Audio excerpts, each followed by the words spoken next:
네, 이 최근 부동산 시장의 향후 추이를 둘러싸고 논란이 뜨겁습니다. 올해처럼 계속 오를 것인가 아니면 내림세로 돌아설 것인가 의견이 분분한데요. 서울, 강남을 중심으로 한 분양시장은 여전히 뜨거운 반면 지방에서는 불안한 신호도 심심치 않게 나오고 있습니다. 자, 오늘은요. 박원갑 KB국민은행 부동산 수석 전문위원 연결해서 2016년 부동산 시장 전망에 대해서 자세히 짚어보겠습니다. 위원님 나와 계세요? 네, 안녕하십니까? 네, 안녕하세요. 자, 올해 전세난 이게 심화되면서 무주택 수요자들은 힘든 한 해를 보내지 않았습니까?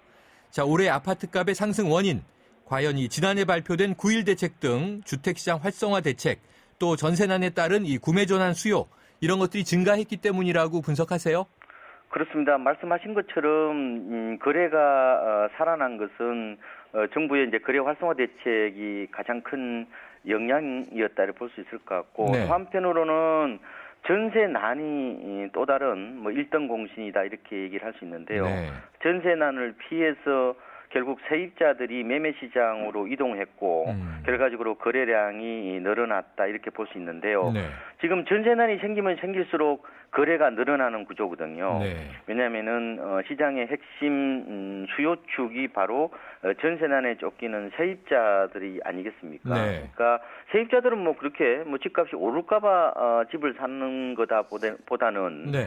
어떻게 보면은 깡통 전세가 될지 모른다는 이런 걱정들 때문에 집을 사는 어떤 경향이 있는 것 같고요. 그러니까 약간 좀 절박한 생각 때문에 네.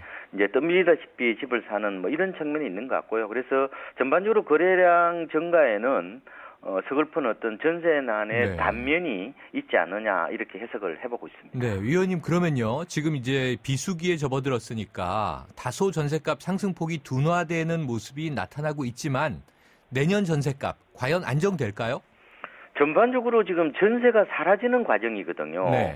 그 과정에서 후폭풍이 결국은 전세 가격 불안이라고 본다면은 네. 내년에도 전세 가격이 안정될 거다 이렇게 단언하기는 좀 힘든 것 같습니다. 네. 일단 내년에 아파트 입주 물량이 올해보다 전국적으로 한 4% 정도 늘어나는 정도니까요. 네. 그렇게 많이 늘어나는 수준은 아니고요. 그리고 강남 같은데 여전히 지금 재건축, 철거, 이주 수요도 있지 않습니까? 네. 이러다 보니까 전세난은 아무래도 국지적으로 좀 계속될 가능성이 있습니다. 다만 올해처럼 극심한 전세난이 재현될 가능성은 좀 낮지 않느냐 이렇게 보는데요. 네. 일단은 전세 수요가 많지 않은 짝수해이기도 하고요. 그리고 단기간 급상승에 따른 피로감도 있고 대체재라고 그러죠. 오피스텔이라든지 빌라들 입주 물량이 많거든요. 네. 그래서 전반적으로 봤을 때는 올해보다는 전세난이 좀 심하지는 않을 것 같다 이렇게 네. 예상을 해보고 그렇군요. 있습니다. 자, 정부가요. 이 부동산 정책 기조를 부양에서 관리로 바꾸고 있지 않습니까? 내년부터는 가계부채 관리 방안이 시행되고요. 대출 시에는 원리금 균등 상환 또 해야 되고요. 은행은 이 변동금리 주택담보대출을 취급할 때 스트레스 DTI를 적용한다고 하는데요. 이런 식으로 주택금융이 좀 깐깐해지면 아무래도 이 가격 상승폭, 거래량 줄지 않겠습니까? 지금 줄어들 수밖에 없지 않을까 생각이 드는데요. 네. 올해 같은 경우에 지금 전국 주택 거래량이 110만 건 정도를 예상을 해봅니다. 네. 작년이 한 100만 건 약간 넘었지 않습니까? 네. 그러면 내년에 과연 100만 건을 훌쩍 뛰어넘을 거냐? 그렇지는 않을 것 같다는 생각이 들고요. 네. 올해보다는 아마 거래량은 줄어들 수밖에 없고, 과연 그러면은 가격은 어떻게 될 거냐? 올해 전국적으로 보면은 집값이 한 4%대 중반 정도로 예상을 해봅니다. 그런데 네. 내년에 과연 이 정도로 나타나겠느냐? 그렇지는 않을 것 같다는 생각이 들고요. 네. 거래량이 약간 줄어들면은 가격의 어떤 상승률도 둔화되는 양상이 될 것으로 예상이 되는데 과연 네. 그런데 집값이 마이너스로 될 것이냐? 네. 이 부분에 대해서는 아무래도 이제 그 한 해 최대 이사철이 이제 1월 겨울 방학 이사철이거든요. 네. 이때의 어떤 동향을 좀 더 지켜봐야 되겠다 이런 생각을 해보고 있습니다. 네, 좀 이제 신중하게 말씀 주셨는데요. 자, 위원님, 이 내년도 아파트 분양 시장 이 전망 궁금한데요. 이 지방부터 떨어질 것이다. 이런 전망은 어떻게 보세요? 지금 지방 같은 경우는 상승 사이클의 거의 뭐 정점 이렇게 봐야 될 것 같거든요. 네. 근데 일부 지금 대구라든지 일부 지역에서는 지금 급매물이 나오고 있기는 한데 여전히 통계적으로는 지금 플러스를 보이고 있기는 하는데 전반적으로 아마 지방시장은 좀 더 보수적으로 봐야 될 것 같다는 생각이 들고요. 네. 수도권 같은 경우는 분양시장 같은 경우에는 뭐 전반적으로 가계부채 관리 방안에서 이제 대상에서 제외돼 있지 않습니까? 네. 그래서 수요자들이 여전히 신규 분양 쪽으로 관심을 많이 갖고 있는 상황이기 때문에 아마도 수도권도 매매 시장은 올해보다 못하겠지만 분양 시장은 호조세가 좀 이어질 가능성이 있겠다는 생각이 듭니다. 다만 전반적으로 봤을 때 이 양극화란 이런 측면들은 있을 겁니다. 물론 잘 되는 데는 잘 되고 좀 안 되는 데는 안 되는 측면이 있겠지만 분양 시장은 전반적으로 온기가 좀 지속이 되지 않을까 예상을 하고 있습니다. 네. 근데 이 온기 중에서도요, 지금 서울 강남권은 뜨겁다고 하는데요. 이 강남 3구, 강남구, 서초구, 송파구를 중심으로 이 재건축 시장, 특히 아파트에서 높은 분양가 불붙어 있는데 강남 불패 계속 가겠습니까?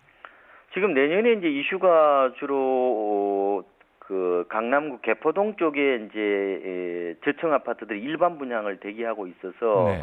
그 분양가가 과연 어떻게 책정될 거냐에 따라서 파장이 좀 달리 나타날 것으로 예상이 되는데요. 네. 흔히 이제 강남 불패 신화 얘기를 하는데 이거는 주로 오를 때 강하게 나타나는 거거든요. 네. 근데 만약에 외부의 어떤 충격이 있다든지 할 경우에는 그런 주거 프리미엄에 대한 가치를 인정 안 하는 경향들이 나타납니다. 네. 실제로 강남 재건축이나 아파트들을 보면은 오히려 집값이 이제 크게 떨어질 때는 오히려 더 많이 네. 떨어지는 경향이 있습니다. 네. 그래서 특히 이제 그 거품이 형성될 때는 가격 하락폭이 이제 더 클 수도 있다는 그런 측면이 있기 때문에 강남 불패 신화를 좀 맹신하는 것은 좀 여러 가지로 문제가 있지 않을까 이런 생각도 해보고 그렇군요. 있습니다. 자, 이 위원님 올해는요, 이 실수요자들 외에도 수익형 부동산 시장 또한 이 열기가 뜨겁지 않았습니까? 내년 전망 어떨까요? 수익형 부동산은 결국은 이제 인구 구조적인 측면에서 보면은 계속해서 유효 수요가 만들어지는 구조거든요. 네. 근데 금리가 올라가면 약간 좀 둔화되는 그런 모습들은 나타날 건데 시장이 역시 차별적으로 좀 움직일 가능성이 있지 않겠느냐 이런 생각이 네. 들고요. 그래서 주로 유동인구가 많은 쪽, 역세권 상가 이런 먹자골목 이런 쪽으로 아마 수요자들이 선별적으로 관심을 가지지 않을까 생각이 듭니다. 그리고 이 오피스텔하고 빌라 같은 경우 있지 않습니까? 네. 이거는 이제 공급 과잉 얘기들이 많이 나오고 있는 상황인데 아하, 네. 그래서 아마 일부 좀 공급 후유증 이런 얘기도 얘기가 나오고 있어서 네. 이 시장은 올해보다는 다소 좀 수요가 둔화되는 모습이 나타나지 않을까 이런 생각도 그렇군요. 해보고 있습니다. 네, 참고해야 될 것 같습니다. 자, 위원님, 지금 부동산 시장에 들어가려는 분이나 혹은 내 집 마련을 원하는 실수요자에게 좀 중요한 조언 한 말씀 주신다면요. 기존 매매 같은 경우는 지금 전반적으로 좀 관망 분위기거든요. 네. 그래서 일부는 지금 500만 원, 뭐 1000만 원 하락한 매물들이 나오고 있습니다. 뭐 거래는 그렇게 많지는 않을 것 같고요. 네. 아무래도 미국 금리 인상이라든지 대출 심사가 뭐 까다로워진다 하니까 네. 급하게 사지 않고 좀 더 지켜보고자 하는 그런 수요자들이 이제 나타나고 있는 것 같습니다. 그래서 지금 분위기라면은 한 추세가 한 두 달이나 석 달 정도는 이어질 수 있는 것 같거든요. 네. 그래서 집을 사시더라도 한 1분기 정도 좀 지켜보는 게 낫지 않을까 생각이 듭니다. 다만 분양을 받으시는 분들이라면은 이게 이제 자신이 원한다고 당첨이 되는 게 아니거든요. 그렇죠. 경쟁이 워낙 이제 치열하다 보니까 그래서 고분양가가 아니라면은 계속해서 꾸준히 뭐 청약을 해 보시는 것도 괜찮지 않을까 이렇게 보고 있습니다. 네. 위원님 오늘 좋은 말씀 감사합니다. 네, 고맙습니다. 지금까지 박원갑 KB국민은행 부동산 수석 전문위원이었습니다.